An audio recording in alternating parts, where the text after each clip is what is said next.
오늘 우리가 이야기해 볼 기술은요, 단순한 산업 하나를 바꾸는 수준이 아닙니다. 현대 전쟁의 양상, 그리고 엔지니어라는 직업의 미래까지 완전히 새롭게 정의하고 있는 기술, 바로 팔란티어 파운드리에 대한 이야기입니다. 시간을 거슬러 올라가 보죠. 2022년 2월 우크라이나입니다. 전쟁의 시작을 알리는 포성은 사실 총과 미사일로만 눌린 게 아니었어요.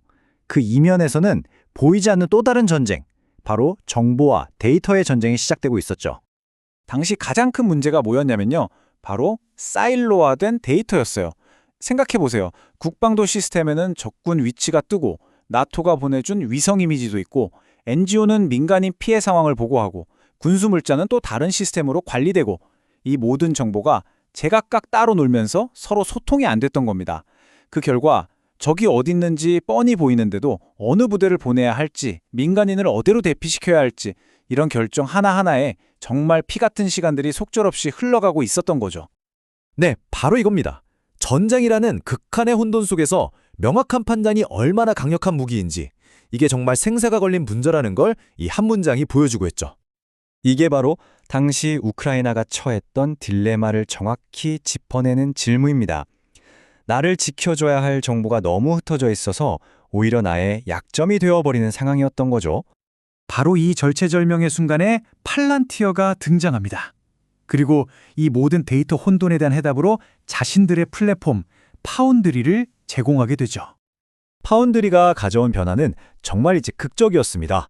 이전에는 흩어진 정보들을 사람이 일일이 취합하고 분석하느라 몇 시간씩 걸리던 그 생사가 걸린 결정이 이제는 단 몇 초, 정말 단 몇 초 만에 가능해진 거예요. 말 그대로 혼돈이 질서로 바뀌는 순간이었죠. 아니 근데 이게 어떻게 가능했을까요? 비결은 바로 온톨로지라는 핵심 기술에 있었습니다. 파운드리는 흩어져 있던 모든 데이터 소스를 이 온톨로지라는 하나의 거대한 지능형 모델로 통합해버린 거예요. 그러니까 이제 적군 부대, 위성사진, 보급 경로 같은 정보가 더 이상 따로 노는 데이터 조각이 아니라 하나의 통합된 화면 위에서 실시간으로 상호작용하는 살아있는 정보가 된 거죠. 그래서 그 결과가 어땠느냐? 정말 전장의 판도를 바꿔놨습니다. 흩어져 있던 데이터가 하나로 합쳐지니까 적의 다음 공격 패턴을 예측하는 게 가능해졌고요.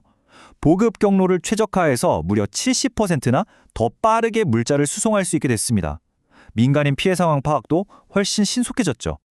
이 상황을 가장 가까이서 지켜본 우크라이나 디지털 전환부 장관이 남긴 이 한마디가 파운드리의 역할을 가장 강력하게 설명해 준다고 할 수 있겠습니다. 자, 지금까지 파운드리가 무엇을 했는지는 충분히 보셨을 겁니다. 그럼 이제 가장 중요한 질문이 남았죠. 대체 어떻게 그게 가능했을까요? 지금부터 그 기술의 심장부로 한번 들어가 보겠습니다. 파운드리의 힘은 이 4개의 단단한 계층 구조에서 나옵니다. 첫 번째, 모든 데이터를 연결하고 깨끗하게 만드는 데이터 계층. 두 번째, 그 데이터에 의미와 맥락을 부여하는 의미 계층. 세 번째, 사용자가 직접 도구를 만들고 실행하는 애플리케이션 계층. 그리고 마지막으로 이 모든 걸 자동화하고 미래를 예측하는 AI 계층으로 이루어져 있죠. 하지만 이 모든 구조의 진짜 핵심, 파운드리의 비밀 병기는 바로 두 번째, 의미 계층에 숨어 있습니다. 그 이름이 바로 온톨로지입니다. 온톨로지가 없으면 데이터는 그냥 이런 식이에요. 어떤 데이터베이스엔 탱크 식별번호 734라는 정보가 있고, 다른 시스템엔 이 탱크의 GPS 좌표가, 또 다른 분류 시스템엔 남은 연료량이, 다 그냥 엑셀 시트의 한 줄처럼 서로 아무 관계없이 흩어져 있는 숫자 쪼가리일 뿐이죠. 그런데 온톨로지가 바로 이 흩어져 있던 조각들을 하나로 엮어서 734번 탱크라는 살아있는 객체로 만들어주는 겁니다. 그럼 우리는 이제 이 탱크의 현재 위치, 연료 상태, 탄약량까지 한눈에 파악할 수 있게 되죠. 현실 세계의 탱크가 디지털 세상에 그대로 복제되는 말 그대로 디지털 트윈이 탄생하는 순간입니다. 원시 데이터가 실행 가능한 정보로 바뀌는 마법이죠. 결국 온톨로지라는 건요, 이렇게 흩어져 있는 모든 데이터와 업무 프로세스, 그리고 의사결정까지 전부 연결해서 조직 전체를 한눈에 이해할 수 있는 거대한 모델로 만들어주는 거라고 생각하시면 됩니다. 데이터의 진짜 의미와 생명을 불어넣는 작업인 셈이죠. 자, 이렇게 강력한 기술이 있다면 당연히 이걸 자유자재로 다룰 수 있는 전문가가 필요하겠죠? 바로 이 지점에서 파운드리는 완전히 새로운 종류의 엔지니어, 즉 미래의 엔지니어를 만들어내고 있습니다. 만약 여러분이 엔지니어나 데이터 전문가를 꿈꾸신다면 이 질문을 한번 진지하게 생각해 보셔야 합니다. 이런 강력한 플랫폼 위에서 직접 솔루션을 구축할 수 있는 능력을 갖춘다면 여러분의 커리어는 과연 어떻게 바뀔까요? 그 해답 중 하나가 바로 FDE, Forward Deployed Engineer라는 역할에 있습니다. 이 사람들은요, 그냥 사무실에서 키보드만 두드리는 개발자가 아닙니다. 말 그대로 최전선, 그게 전쟁터든 대기업의 회의실이든 문제의 현장으로 직접 뛰어들어서 파운드리라는 무기로 문제를 해결하는 엘리트 해결사들이죠.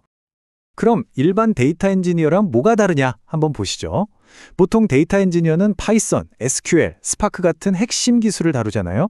그런데 파운드리 엔지니어는 이 모든 기본기에 더해서 파운드리 파이프라인 설계, 온톨로지 구축, 그리고 워크샵이나 AIP 같은 앱 개발 능력까지 갖춰야 합니다. 그 결과가 뭐냐고요? 바로 연봉으로 나타나죠. 시장에서 무려 30%에서 50%에 달하는 엄청난 연봉 프리미엄을 인정받게 됩니다. 이건 단순히 새로운 직업이 하나 더 생겼다는 얘기가 아닙니다. 데이터 전문가라는 분야에서 세계상이 1%로 올라설 수 있는 아주 명확한 길이 열렸다는 뜻입니다. 숫자가 가장 확실하죠? 미국 기준으로 FDE의 평균 연봉은 15만 달러에서 25만 달러 사이입니다. 우리나라 돈으로 환산하면 어마어마하죠? 이 복잡하고 강력한 플랫폼을 마스터한 것에 대한 시장의 확실한 보상이라고 볼 수 있습니다. 물론 그 과정이 쉽지는 않겠지만 그렇다고 막막한 것도 아닙니다. 보시는 것처럼 기초부터 시작해서 데이터 엔지니어링, 애플리케이션 개발을 거쳐서 최종 자격증까지 아주 체계적으로 짜인 8주 로드맵이 존재하거든요. 이 문장이 모든 걸 요약해 주는 것 같습니다. 파운드리를 마스터한다는 건 그냥 새로운 툴 하나를 더 배우는 게 아니에요. 내가 속한 분야에서 상위 1%의 전문가로 인정받는 완전히 다른 레벨로 올라서는 것을 의미합니다. 자, 오늘 우리는 데이터가 전쟁의 흐름을 바꾸고 한 개인의 커리어 지도를 완전히 새롭게 그려내는 것을 목격했습니다. 세상은 지금 데이터라는 새로운 재료로 근본부터 다시 만들어지고 있습니다. 이제 질문은 딱 하나 남았습니다. 그 미래를 설계하는 사람은 과연 누가 될까요?